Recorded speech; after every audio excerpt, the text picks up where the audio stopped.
Off to a rip-roaring start on episode 215. I think we should do that every time. I don't see anything wrong with it. I think that is an absolute win. No, I totally clicked it, and then I got this banner across the top that said, your browser failed to play the video, and I'm like, sitting here with my dick in my hand. It's like, and then I clicked it again and then it went. So thank God I wasn't doing anything nefarious on the other side of that. Anyway, show authenticity increased by 0.2%.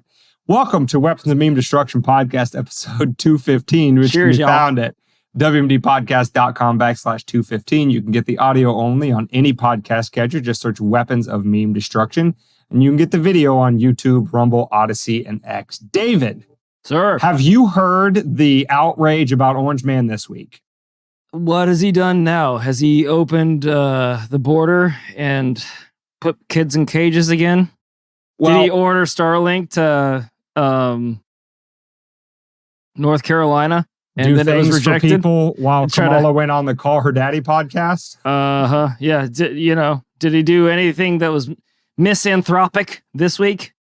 Yeah. No, and that's part of the point of the story. Did he fake another assassination? That stupid son of a bitch. On the other ear. He likes to stay symmetrical.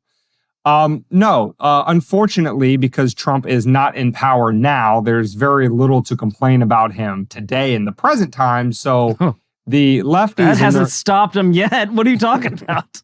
The lefties reached way to the bottom of their endless bag of Orange Man bad tricks and pulled out something from Trump's presidency to get outraged about this week.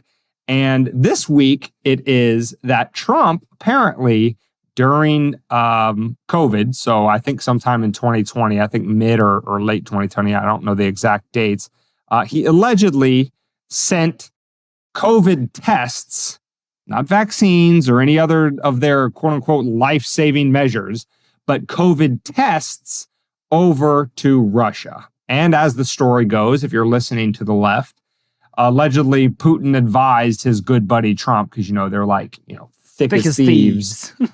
He advised Trump, hey, listen, don't tell anybody on your side that you gave us these because it'll be bad for you in this upcoming election. So, Trump, the quote unquote America sellout, the Russia first guy, blah, blah, blah, gave COVID test kits to Russia when the United States was allegedly in some sort of shortage on COVID test kits. So that's what their panties are all in a bunch this week, David. How do you feel about that? This feels like? You remember that? You remember when Mr. Beast came out and he had that drive or that campaign to fund some guy's surgery or some kid's surgery for blindness? Yes, we actually covered it on the show. And they somehow found something negative about that because somebody was helped out without the Democratic Party, and they just can't have that happen now, can they?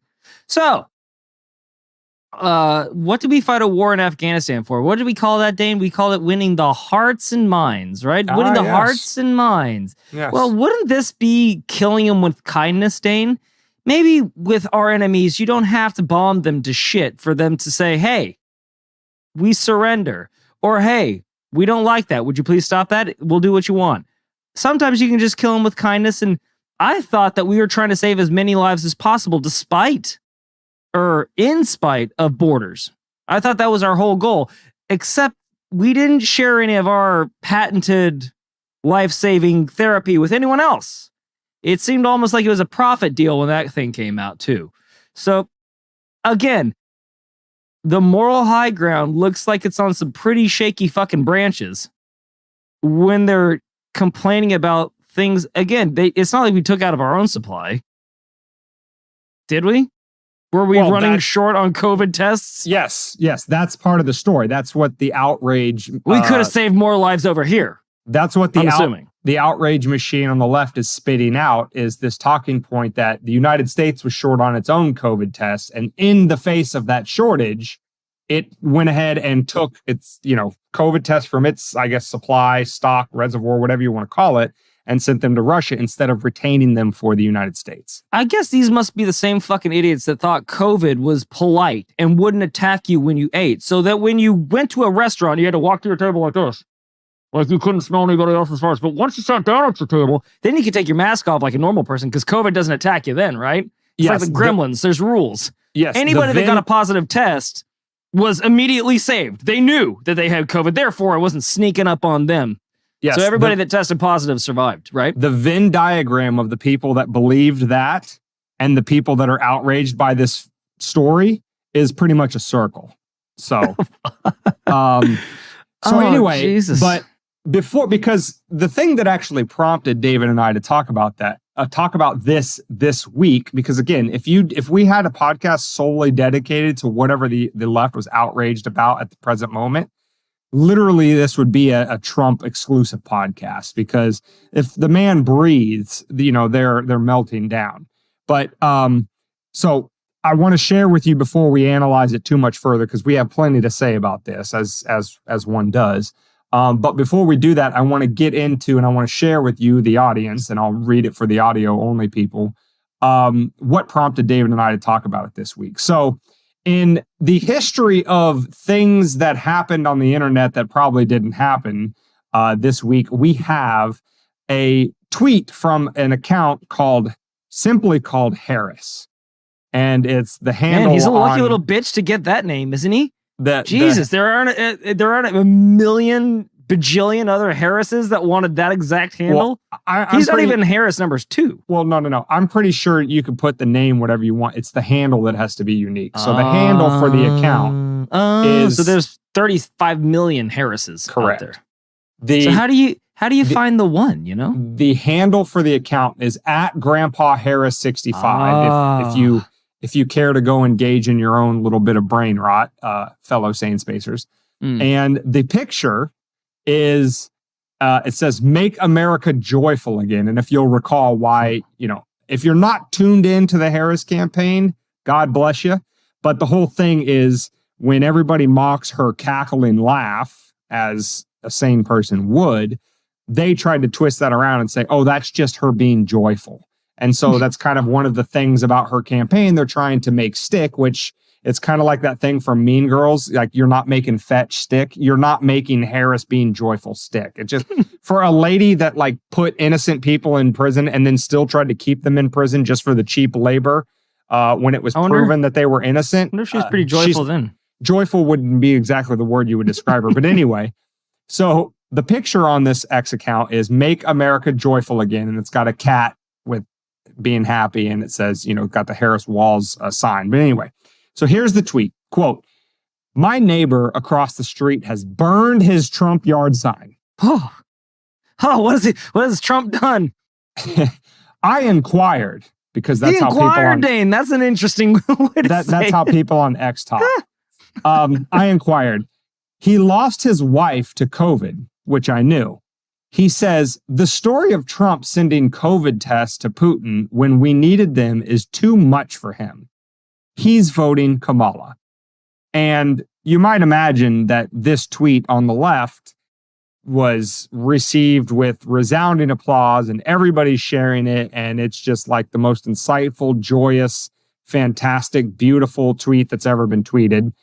And my first thought, as, like I said, anybody with a IQ above room temperature, is, of all of the things that didn't happen on the internet today, this thing did not happen the most. Wait, Dane, but are you saying that this isn't? You saying this didn't happen, Dane? Are you telling me that very, very believable story that always happens every time that I've only ever known MAGA people to turn like that and burn signs all the time. Right. That's what I know. Well, not only that, but let me just kind of layer that a little bit more with this. Should we inquire, Dane? Should we inquire further? I think we should. And we will on this episode. I can't wait. Is that if you were a Trump supporter, and you're a Trump supporter, what is this, 2024? So 8 years in, if we're counting you being a Trump supporter since the 2016 election. And you have been through all of the slings and arrows about everything that's been said about him, accused about him, all the way from the Steele dossier to the Russian P tape to everything. The Stormy Daniels to everything. Ripping off all of New York with his business dealings that no one has ever done either. And you, as a fervent Trump supporter, survived through all of that. That's the straw that broke the camel's back. Even through taking the tweet at face value, even through your wife dying during COVID, which the prevailing media narrative at that time was the reason why so many people died is because Trump mismanaged the handling of COVID. So, okay, even that didn't wake you up. But then you heard a story 4 years after the fact that Trump gave some test kits, not vaccines, not things that actually, according to the left's narrative, would have saved lives, just would have, tested for more people getting it. After all of that, it's the giving of test kits to another country. That's what made you burn your Trump sign and decide you're going to vote for Kamala. Do you remember that video? Oh, there's 350 million people in this country. Odds are one person is stupid enough for that to be a true story. I just don't think that it's the neighbor of this person that controls this account, assuming it's not a bot account.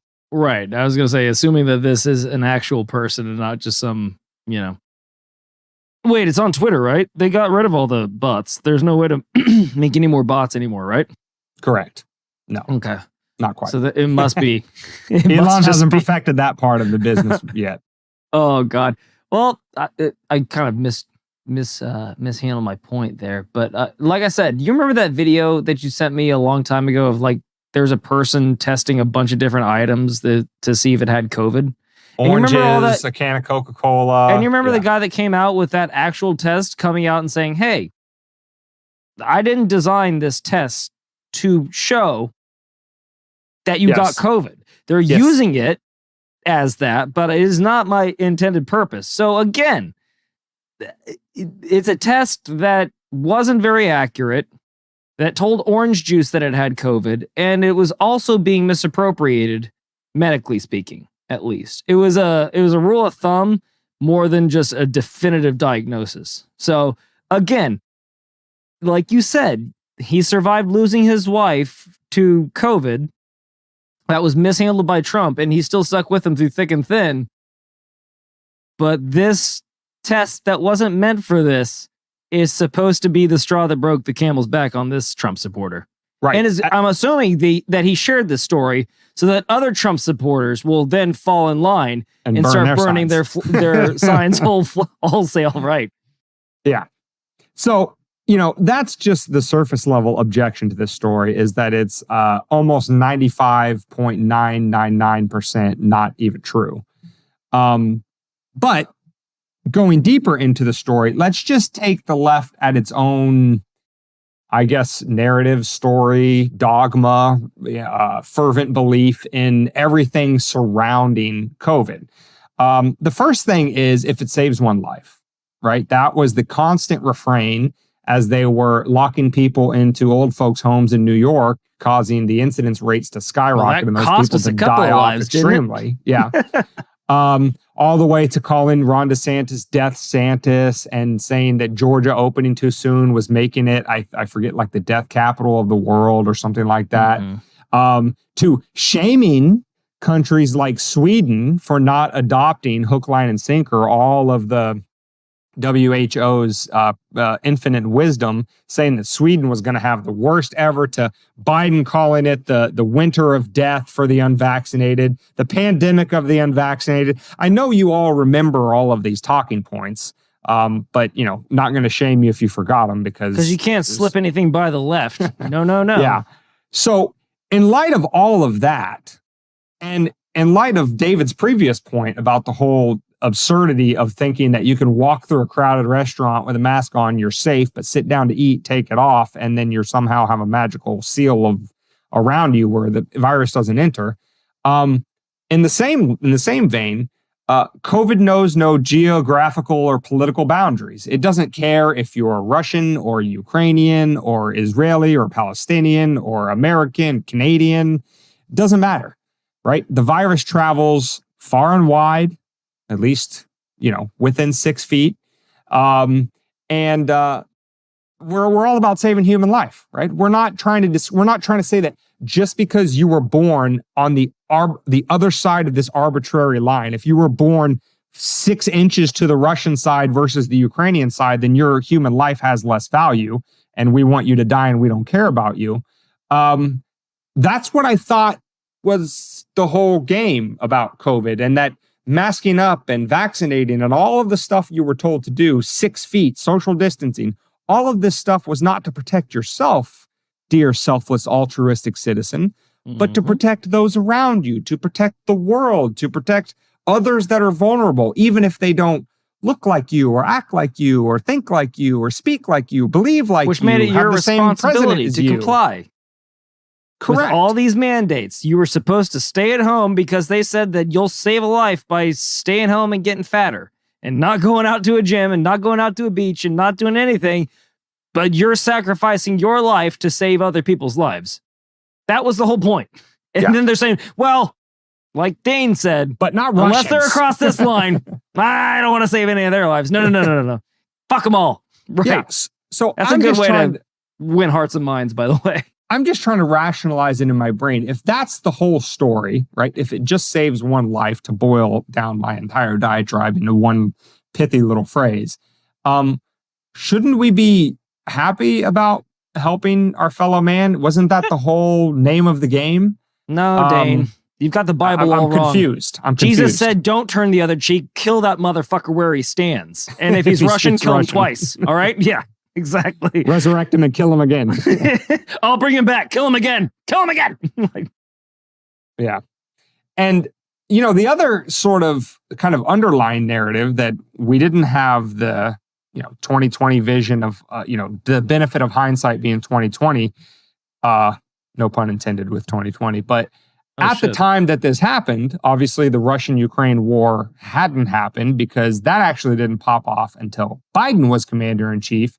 Even though we were told when Trump was elected in 2016 that this madman was going to get us into potentially World War III, but I digress there for a second. But part of helping other countries, and in particular, countries that aren't exactly, we'll say, allies, not exactly your best of friends, but still in the face of an uncontrollable natural disaster, again, taking them at face value that it wasn't created in a lab and it just came from bats and blah, blah, blah, is helping out even countries that you don't always see eye to eye with, or in particular that you might even be adversaries with, because that's part of, there's this big kind of important word in foreign policy. It's called diplomacy, right? If you want to forestall or prevent something like a World War III type event, engaging in diplomacy is, I know this is very quaint and, very 1920s-ish, but it's a way to be nice to your enemies, to say, listen, we might have vast, vast differences in our policies, but I don't want your people to die needlessly. And if I can lend a helping hand, I'm going to lend a helping hand. And maybe that goes a long way in terms of future negotiations not being so cold and hostile. Maybe it creates a warmer type environment that doesn't ultimately devolve into the two most heavily nuclear armed countries on the face of the planet, being, a few seconds to midnight on the doomsday clock, which is where we find ourselves today. So for the left, being all about save human life and not being the death cult that we know that they are, you would think that they would be happy about a US president, being friendly, being cordial with a Russian president, such that tensions don't rise so high that we're all under the threat of thermonuclear annihilation. But I know, maybe I'm wrong, because now they're cheerleading everything that's going on in Russia and Ukraine. Well, this brings to mind, I forget, I'm shitty with this, is trench warfare. So I think it was World War I. But on the German front, there was a ceasefire because wolves had gotten so bad that it was killing almost as many men a day just being attacked by wolves as actually being attacked by the other side. So they called a ceasefire so that they could turn their attention to the wolves and kill all those motherfuckers before they came back to killing each other. So that's all we really did. I mean, it just seems logical. Let's just help our brother out by giving him tests. It's not like we gave him like the keys to the car to go out and drive. It's not like we gave him the vaccine before we got our hands on it. And it's so, I guess what this really gets down to, for me at least, is just so pathetic. Like, how far do you have to go down to find something to hate, to find something more to hate about Trump? Like, really? He gave tests to Russia? That's a fucking story in this country. That's a fucking story. When we still have Helene, we still have people that don't have power. We just got nailed. The west coast of Florida just got nailed by another fucking hurricane. It's leveled Sarasota, it leveled Tampa. Like, but you still have to talk about Trump. Like, the left has a disease, man. And it's not, and it's called, we call it TDS, but it's something a little more diabolical than that. They're just captured. They just can't think of anything else other than Trump. And they don't see, they can't even see reason or logic anymore. It's dead to them. Just everything that this guy does is bad. Even if he's humanitarianly on the right side, or him, how would you say that? Humanitarily? Would that be right? Did I just make up a word on the podcast? You did make up a word, but excellent. Use that. It happens from time to time. Use that in a sentence this week, Mimis. But humanitarily, anyway, like, he did the right thing by any given amount of Bible that you want to call the Quran, whatever. He did the right thing, and he helped out his enemy when they were in need. Yeah, I don't think you go to hell for that, but the Democrats are willing to send him there for it. By God. Yeah, which is particularly funny because these lefty meme pages, like the other 98%, frequent friends of the show, they love, even though they're like anti-Christian, many of them self-avowed atheists, blah blah blah. They love misquoting the Bible and saying dumb shit like Jesus was a socialist and blah blah blah. But anyway, point I'm trying to make is even though they're not Christian or anything like that, doesn't it? It really does. It would be like me like quoting Muhammad and saying that Muhammad meant X, Y, or Z, even though I've spent less than 0 time studying Islam. But anyway, that's how these people operate. It is what it is. But they're always they're always fans of misquoting or trying to attribute 21st century motives to Jesus and his teachings and all this kind of stuff to make the point, at least in their mind, that Christians are hypocritical. They're not living up to their own ideals because they're not doing X, Y, or Z. And so one of their big favorite things to do is that Christians, even though when you look at the stats, it is astronomically more money is given in terms of private charity by Christians than any other grouping of people that you want to like set out like, and that's not even just religion to religion. That's not like Christians versus, Jews or Muslims or anything else. That's like Christians as a group versus like, I don't know, Indians or versus another religious group or versus the 1% versus the blah, blah, blah. Christians overwhelmingly give way more to charity than any other subset of people. And, even other than that, they adopt they adopt kids out of foster care at a rate like 4 times more than the average citizen, blah, blah, blah. But anyway, the left loves to say that Christians aren't doing enough and that they're not adhering to the teachings of Jesus. Well, the last time I checked, Jesus said, love your neighbor as yourself. Someone hits you, turn the other cheek, all this kind of stuff. I don't remember the caveat where he said, do all of these things except when they're Russian. That's the point that all of my ranting was except getting when they to. don't agree with you. Yeah. Which seems to be the left. They're really good at quoting other people, but then when you take their people and you show them their quotes, they're like, no, I never said that. No, Kamala was never the Russian czar. Here's a whole Border year's czar. Worth of border czar. She was actually not the Russian czar ever. We can't confirm that. Breaking news. Czar is like, I don't know if they know, but like it's kind of.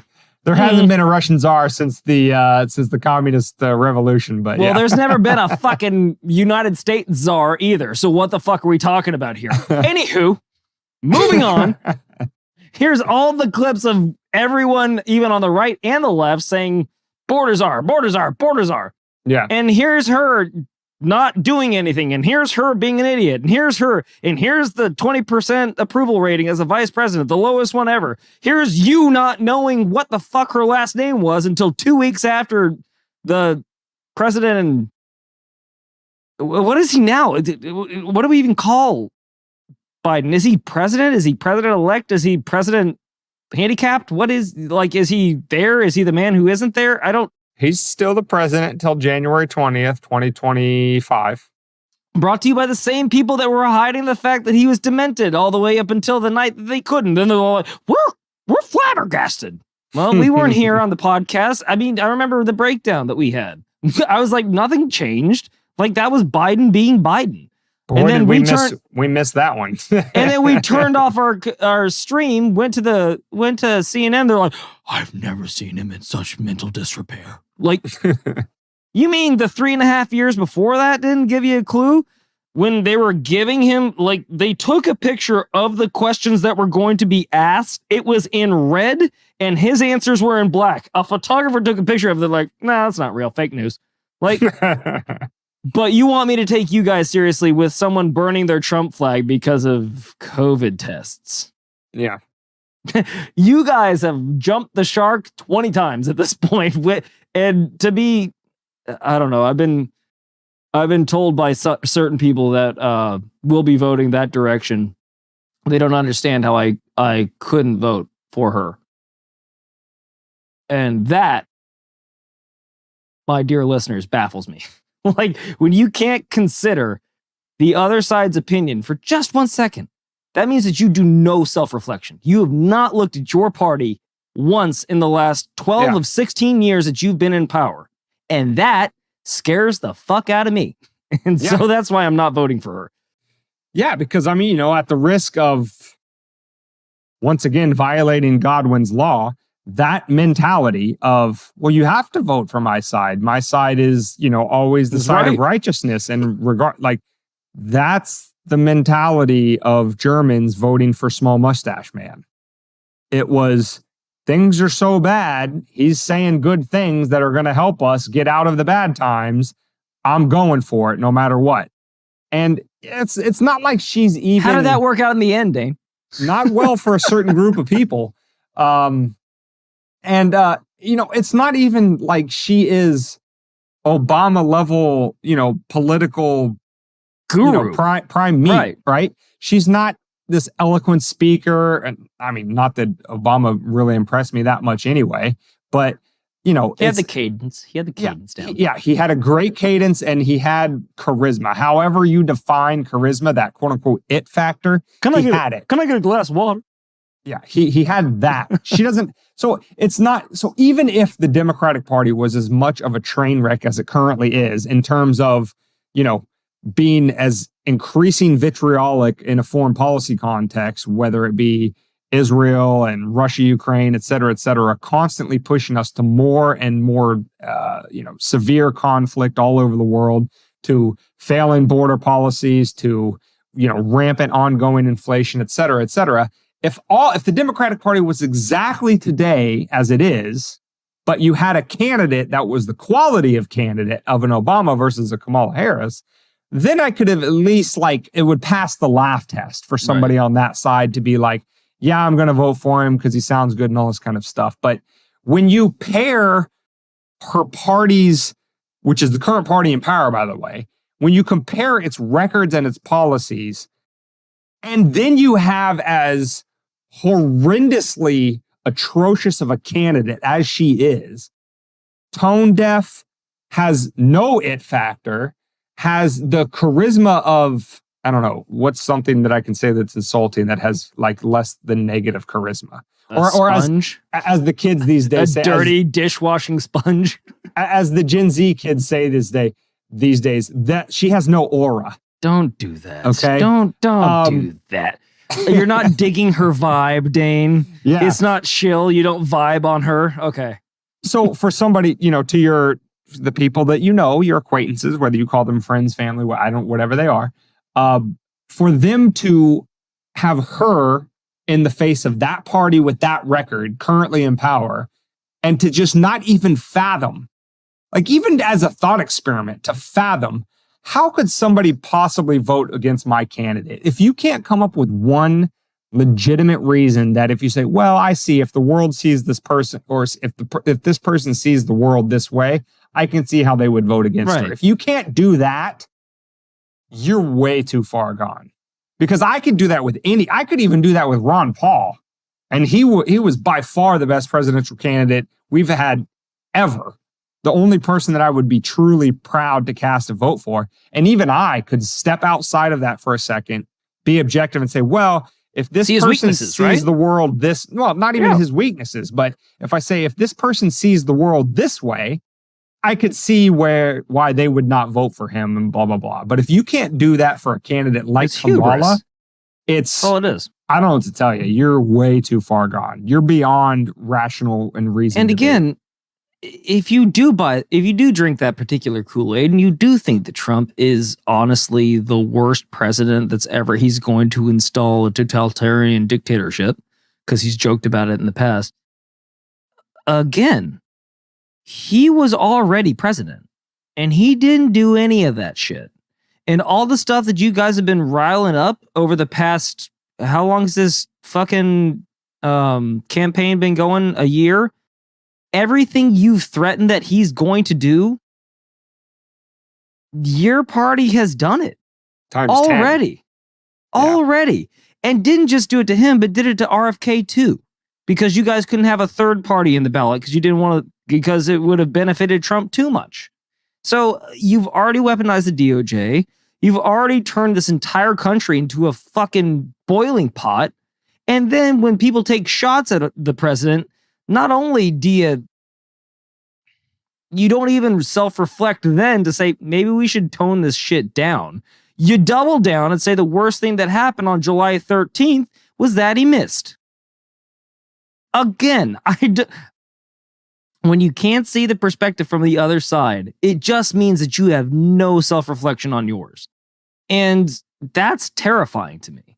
If you don't even hold your elected officials accountable for, I mean, the president's the easiest to hold accountable for because you always hear stories on them. You don't hear stories on your senator unless they have some kind of like P tape, or you don't hear stories on your fucking state senators. That's for sure, unless there's some crisis that happens, or unless they're on a school board every now and again. You see an irate parent screaming about some kind of book that was given to his kid. That's it. You don't really hear too much about your other representatives. So, but at least the president, they're always talking about them. And you can't hold them accountable. And you brought it up, and this will be my last little thing here. The self-reflection, you don't even need to think back. She's still the vice president. She talks like she hasn't been in office for 3.5 fucking years. She talks like she hasn't had any hand over any of these policies, even though there's clips of her bragging about being the deciding vote for the Biden bailout plan. How's that going, by the way? When she's sitting there campaigning saying that groceries are up and I'm going to go with communism to settle this pricing problem down. When I made the pricing problem. Yeah. It really is quite remarkable. And, kind of tracking back to your point about TDS and all of that kind of stuff, what I've been thinking about a lot lately is the reason why, and this also goes back to a quote that you say, or a saying that you have all the time, is that like dislikes like. Is one thing that the left has always said about the right is they don't have any policies or ideas of their own. They're purely reactionary against whatever the left is suggesting. And when you think about that on the surface level, it makes kind of sense, right? Just in the name progressive versus conservative, right? Progressive invokes the idea that things are progressing, we're moving forward, we're making changes. And that as a conservative, you stand across history shouting stop. You don't want to, quote unquote, progress. You don't want to change things too much. You like more of the way they've been done, the traditional, all that kind of stuff. So, let's just take that at face value. But what they're doing with the TDS thing is exactly that. It is the fact that they don't have anything to run on. They might just throw out a bunch of ideas, but whether it's Kamala stealing Trump's ideas about not taxing not taxing tips, not taxing overtime, et cetera, or it's running away from her own record in terms of causing inflation, the border crisis, foreign policy just going up in flames all over the world simultaneously, is She can't run on her own record, and Democrat voters that are the ones suffering from TDS, they can't go around to their friends and neighbors touting the record of their candidate because there's nothing to run on. And so what do? They run on opposition to Orange Man. So if their key sort of argument to conservatives is you don't have any ideas, you don't have any policies, you just want to stop what we're trying to do, well, that is TDS in a nutshell. Your policies suck. Your outcomes suck. Everything you've done has lowered the standard of living of Americans across all income distribution. Except for the very top cream of the crop, the ones that are your donors, by the way. You have, like I said, lowered the standard of living for almost all 350 million Americans. So what are you going to run on? You're going to run on, I'm not him. That's it. That's what TDS is. It is a steadfast refusal to acknowledge the mistakes of your own side. So you just create this otherworldly biblical type monster out of the candidate on the other side, and you just monomaniacally focus on that. Nothing else explains the left better today than that, as far as I'm concerned. And to your point, and it didn't even really hit me that this is why we have to have this conversation again and again and again, is that this is indicative of how it's supposed to work. Why do we keep getting worse and worse candidates? Every time we say, well, at least that presidency is over, that he'll be the worst president. You remember when we said that about Bush, right? Yeah. When the left was literally drawing devil horns on him, and now they're just they're enthralled with his endorsement of Kamala. Right. We'd kill for a fucking Bush right now. Yeah. And that's the problem, is you say it all the time. It's not a symptom, it's the design. And then when you say you have to vote for this, if the only thing that she can run on, and she's going to get a large portion of the American vote, the only thing that she's running on is that she's not Trump. The reasonings that they say that other than she's not Trump is that she's a woman and she's black. Those are the three keynotes that she's running on. How the fuck are you supposed to get a decent candidate if that's the standards that you've dropped it that low? And then, not to let the right off completely, Trump. Like, let's be honest. We've said it 1,000 times. Trump is not the Messiah. He's not even a great candidate. But he's the best of a bad situation. And thusly, we come to why you need third parties, or at least 20 parties. I don't give a shit. But we need some kind of quality assurance. It's the same thing as the regulation, the unintelligent voter, or the myth of the intelligent voter. You can't be intelligent when they're forcing these illusions of choice on you. This is all that this is. When you have two parties, they have you hook, line, and sinker. Everybody you'll vote for is always going to be John McCain, unless they're Kamala Harris. God only knows what that's going to look like. But it's only going to get worse. She's just a black female John McCain, so. Yeah. But that's my point, is like, it's only going to get worse. So when you say that you have to vote for these two parties, and it's crazy to vote third party and you're throwing your vote away, I'd counter and say, if you vote for either one of these two parties, you're throwing your vote away, or you're throwing the country away, because this is not going in an upward trending fashion, if you ask me. That's all I'll say. So that's what I'm saying, is like, the bar has been dropped so low. How the fuck? And then I guess my last point is, you get the leader and you get the representation that you deserve. And if this is the amount of thinking that you're going to do on the left or the right, I don't give a shit. If you think Trump is the Messiah, you're woefully misinformed as well. So, I don't know. You get the leadership that you deserve. And that's really where we're at right now. And it's sad to say. It's not a good thing.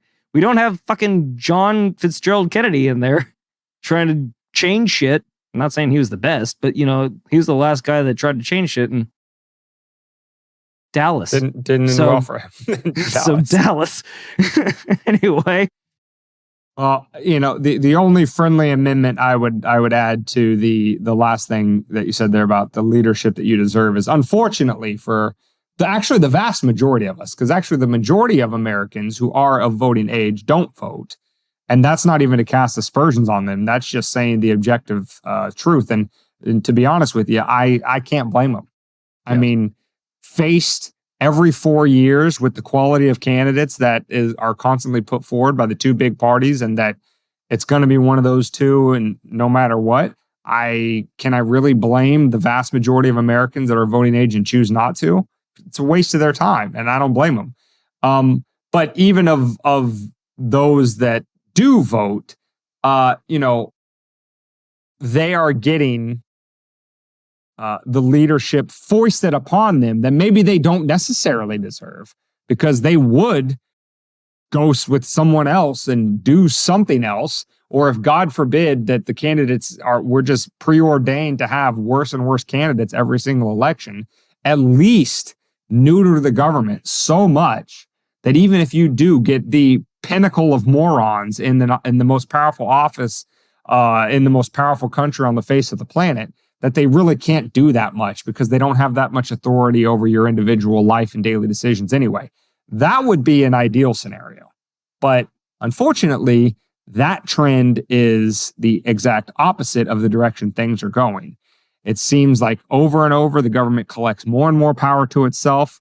And of that collected power, it collects into fewer and fewer hands, such that a moron like Kamala Harris getting the office of the presidency would have a tremendously detrimental effect on everybody, not even just for herself and her own incompetence, because let's be real, she's not going to be running the show any more than Joe Biden has been running the show. As I think Trump actually said it a week or so ago, which was true. I'm going to fudge the words a little bit, but that something like, Biden became retarded, but Kamala was born that way, sort of thing. Not that even them as bad politicians are running the show. It's the permanent bureaucracy that's running the show. That's why that's the reason why the saying is, no matter who you vote for, you get John McCain. It's because the figurehead's not doing anything anyway. It's the unelected bureaucrats, the career bureaucrats that nobody voted for. They're the ones that are calling the shots. They're the ones that are escalating tensions around the world. They're the ones that are, flooding all of the federal regulatory agencies with regulations such that, you can't do anything without the government taxing you on it or forbidding you or making you get a license to do it, et cetera, et cetera. So, all I would say is, I don't know if this is the leadership we deserve. Well, it might be for the room temperature IQ Kamala voter who just thinks orange man bad, I'm voting for blue no matter who, like she's joyful. That's what they deserve. And maybe even to a lesser extent, that may be what the Trump train deserves. But I don't think you and I deserve that. The problem is we don't have a choice. And if you want their version of joy, listen to Joy Reid, who's a very big talking head for that side. There ain't no joy coming out of that bitch's mouth. I can guarantee you that. That's it's sure. all hate and it's all vitriol, and you people are stupid if you don't think the way I do. But anyway, Dane, on this cheery note, where can they find episode 215 of Weapons of Meme Destruction? You can find this episode at WMDpodcast.com/215. They can get the audio only on any podcast catcher. Just search Weapons of Meme Destruction. They can get the video on YouTube, Rumble, Odyssey, and X. And, I'm going to shorten my little spiel here to say WMDpodcast.com is the mothership for all things WMD Podcast. That's where you can find out how to support us on the Support Our Work tab. That's where you can join the email list to always stay in contact with the show. But other than that, like, subscribe, share, comment on every platform you follow us on, and please follow us on every platform because, help grow the Sane Space one subscriber at a time. And just, tell friends and family about us. Do the spreading of the good word of the Sane Space on your own daily life and your own, day-to-day conversations. You help us out, you help yourselves out, you help the world out, because a little bit more sanity will go a long, long way. Yeah. Tell me about it. Well, until next week, memes, stay safe. But more importantly, stay free.